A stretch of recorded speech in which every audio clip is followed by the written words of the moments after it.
Imagine you haven't eaten in 2 days. You know exactly where the herd is. You tracked it yesterday. You found the leader. You mapped the route in your head. All you have to do is get there. And then it starts raining. Not a drizzle, a downpour. Wind hits your face, the ground turns to mush, the herd's tracks wash away in an hour. You can't move. Wet rock under a bare foot means a twisted ankle. A twisted ankle out here means death. The fire in camp is dying. The river is rising. You're not bored in the cave. You're trapped. For most of human history, rain wasn't an inconvenience. It was a crisis. And what ancient humans did during that crisis might be more important than anything they did on a clear day. Today, when it rains, you close the window, make coffee, grab a blanket, and open Netflix. You sink into the couch. The sound of water on glass puts you to sleep. But for a human being 50,000 years ago, that same sound could kill you in 3 different ways before it even stopped. The first way is cold. A wet human loses body heat up to 25 times faster than a dry one. Without clothing, without waterproof shelter, a long rainstorm in anything below about 50 degrees Fahrenheit could drop your core temperature into hypothermia range within hours. Most of the world our ancestors lived in got that cold at night, even in Africa during the wet season at higher elevations. Your skin turns blue. Your fingers stop working. You can't hold a spear. You can't strike flint. You just shiver until your heart slows down and stops. The second way is flooding. Caves and rock shelters were the main places humans lived. They were often at the base of hillsides or near rivers. Heavy rain meant flash floods.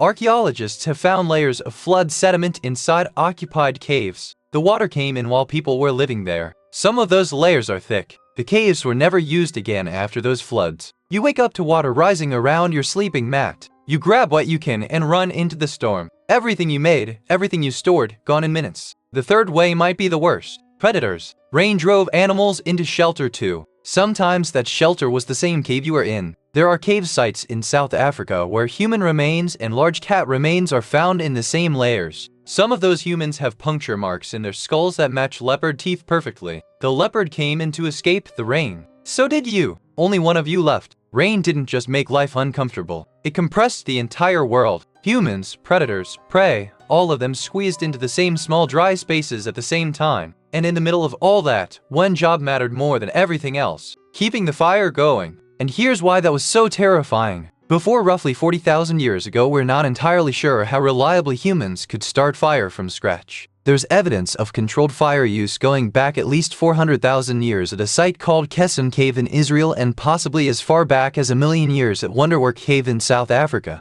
But here's the thing. Controlling a fire that already exists and creating one from nothing are two very different skills. And for most of human history, most people probably couldn't do the second one. So if your fire went out, you might not be able to relight it. You'd have to carry an ember from somewhere else, which some groups actually did. They transported smoldering coals wrapped in green leaves or packed inside a type of woody mushroom called tinder fungus that could catch a spark and smolder inside itself for hours. It was basically a biological lighter. And we know this wasn't just guesswork. When they found Ötzi the Iceman, the 5,300-year-old frozen man preserved in the Alps, he was carrying a complete fire kit in his belt pouch. Tinder fungus, flint, iron pyrite for striking sparks, and extra plant tinder as backup. Even 5,000 years ago, losing your fire was serious enough that people carried dedicated equipment to prevent it. So, when rain hit, the first priority wasn't shelter, it was the fire. Move it deeper into the cave. Shield it with hides or brush. Feed it carefully. Not too much, not too little. Find dead lower branches from coniferous trees, the ones still protected by the canopy above, usually still dry underneath. Split open wet logs to get at the dry wood inside. Use birch bark as kindling because birch contains a chemical called bitumen that actually burns even when it's wet. One person's entire job during a rainstorm might have been just sitting next to that fire for hours, feeding it, shielding it, making sure it didn't die. Because that fire was everything. It was warmth, light, safety, cooked food, and the center of every social interaction the group had. Letting it go out wasn't just careless. It was potentially fatal for everyone.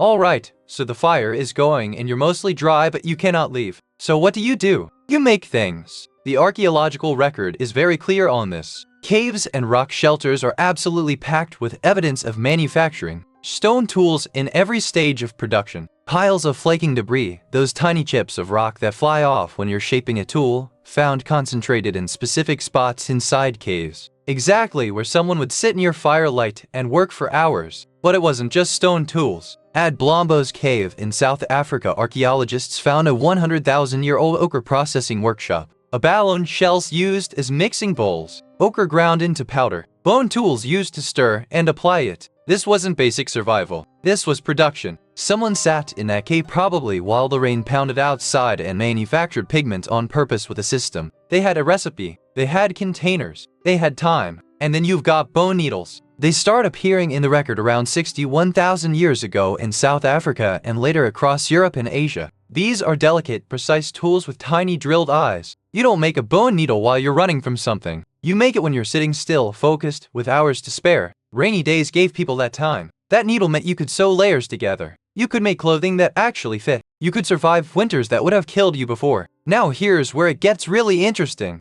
At a Neanderthal site called Aubry du Marais in France, archaeologists found a tiny fragment of twisted plant fiber string dating to roughly 52,000 years ago. That's the oldest direct evidence of string ever found. And then at Hohlfels Cave in Germany, they discovered a 35,000-year-old tool carved from mammoth ivory with 4 holes and spiral grooves designed specifically for twisting plant fibers into rope. Someone sat in that cave and carved a dedicated rope-making machine. Making rope is slow, repetitive, and requires patience. It's the perfect bad weather taff. And rope changed everything. It let you tie things together, build better shelters, create snares and traps, bind tools to handles. An incredible amount of human technology runs on string, and string was almost certainly invented by someone stuck inside waiting for rain to stop. And it wasn't just tools and rope. People were also making their shelters livable. At Sibudu Cave in South Africa, archaeologists found something most people wouldn't expect from 77,000 years ago. Bedding. Actual bedding. Layers of sedges, rushes, and grasses carefully arranged as sleeping mats. The top layers included leaves from a plant called Cape Laurel, which is a natural insect repellent. Someone wasn't just surviving in that cave. They were making it comfortable. They were making it home. And the bedding was periodically burned and replaced to keep it clean. 77,000 years ago, people were already doing pest control. But here's where the story takes a turn that nobody expects. Because all of that, the tools, the rope, the bedding, that's the practical stuff. What came next is something else entirely. The art. The Chauvet Cave in southern France contains paintings that are roughly 36,000 years old. Lions, horses, rhinos, bears, drawn with a level of skill and observation that still shocks people today. The artists understood anatomy, movement, perspective. Some of the animals are drawn mid-stride, muscles tensed, heads turning. These aren't doodles. These are the work of people who watched these animals for thousands of hours and then recreated them from memory deep underground by firelight. And Chauvet isn't alone. Lascaux,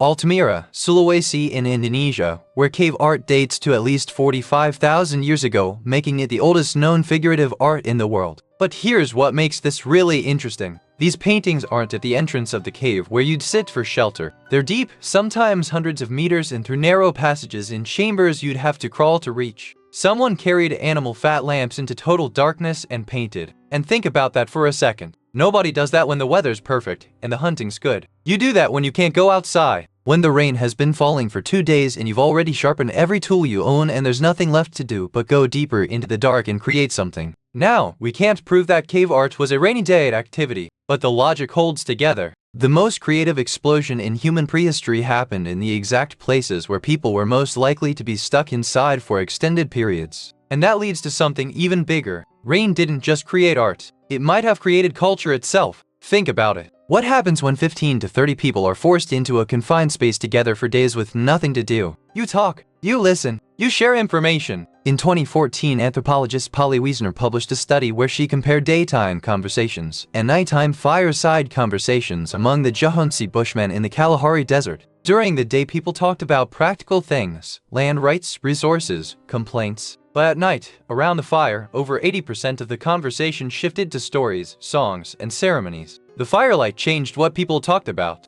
It softened faces, reduced tension, created a space where people opened up. The campfire wasn't just warmth. It was the original social network, and the stuff being shared around that fire wasn't small talk. It was survival. Where the water sources dry up in summer, which plants are safe to eat, where the best flint deposits are, how to track a specific animal. That's not gossip. That's critical knowledge being passed from one brain to another through speech. And then beyond the practical stuff, there was something else. Stories, myths, explanations for why the rain comes and where it goes. Every ancient culture on Earth has rain mythology, and someone invented those stories. They almost certainly did it while sitting in the exact situation the story was trying to explain. And here's something that shows just how powerful this storytelling actually was. The oldest known oral traditions that have been verified against real geological events are Australian Aboriginal stories describing sea level changes that happened roughly 7,000 years ago. Those stories survived for 7,000 years through nothing but people telling them to each other. That kind of cultural memory doesn't develop unless groups spend enormous amounts of time doing exactly that. Sitting together, retelling stories over and over and over again. So rainy days weren't dead time. They were transmission time. The days when knowledge moved from the old to the young, when skills were taught by demonstration, when the group's collective memory got reinforced and updated. Now here's the part nobody talks about.